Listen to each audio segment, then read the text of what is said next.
मैं सबसे पहले आप लोगों के माध्यम से इस समय दुर्गा पूजा चल रही है सब जगह, सनातन की धूम मची हुई है और हिंदुस्तान का प्रत्येक नागरिक सनातन परंपरा को बढ़ावा देने के लिए हर आदमी सक्रिय है। दुर्गा पूजा है, रामलीलाएँ हैं, कई जगह काली पूजा है।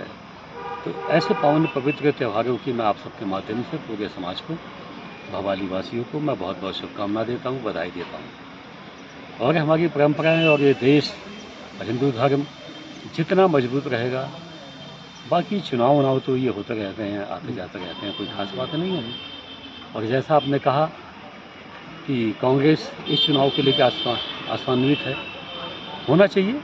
राजनीति में चुनाव से पहले ही क्यों कह देना चाहिए कि हम चुनाव में नहीं है। देखो, ये देश का चुनाव हो तो ये जीते हुए हैं, हरियाणा का चुनाव हो तो ये जीते हुए हैं, केदारनाथ का चुनाव है तो ये जीते हुए हैं। झूठ बोल के कुछ पल के लिए किसी के दिल में जगह बनाई जा सकती है, जैसे कि कागज़ की नाव। कागज़ की नाव बनती भी है और पानी में तैरती भी है, लेकिन वो जब तक तैरती है जब तक वो गलती नहीं है। जब गल जाती है तो तिलिस्म उसका ख़त्म हो जाता है।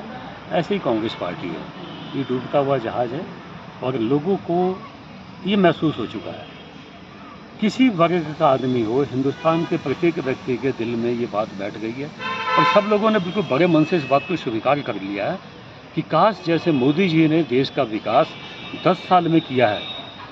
जब देश आज़ाद हुआ तब से लेकर कांग्रेस पार्टी ने ऐसे काम कांग्रेस पार्टी ने भी किया होता तो आज हिंदुस्तान में सनातन का अपमान कभी भी नहीं होता और हिंदुस्तान गरीब देश नहीं होता, आज विकसित देश होता, जिसको विकसित बनाने का सपना मोदी जी ने देखा है।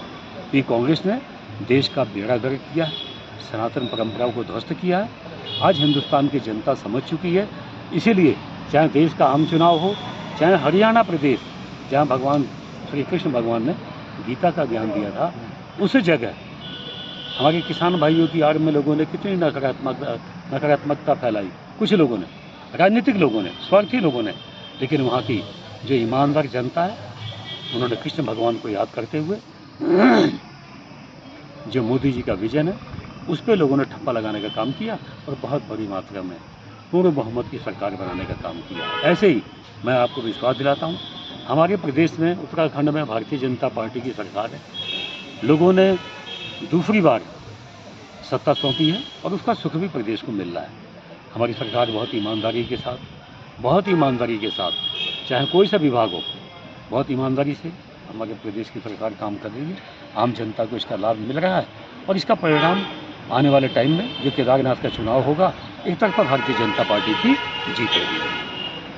इस छोटे से प्रदेश को बनाने के लिए अनगिनत हमारे क्रांतिकारियों ने अपनी शहादत दी है और जो उनकी शहादत की जो परिभाषा है, जो उसका मूल है, हम उससे खिलाफ बिल्कुल नहीं जा सकते।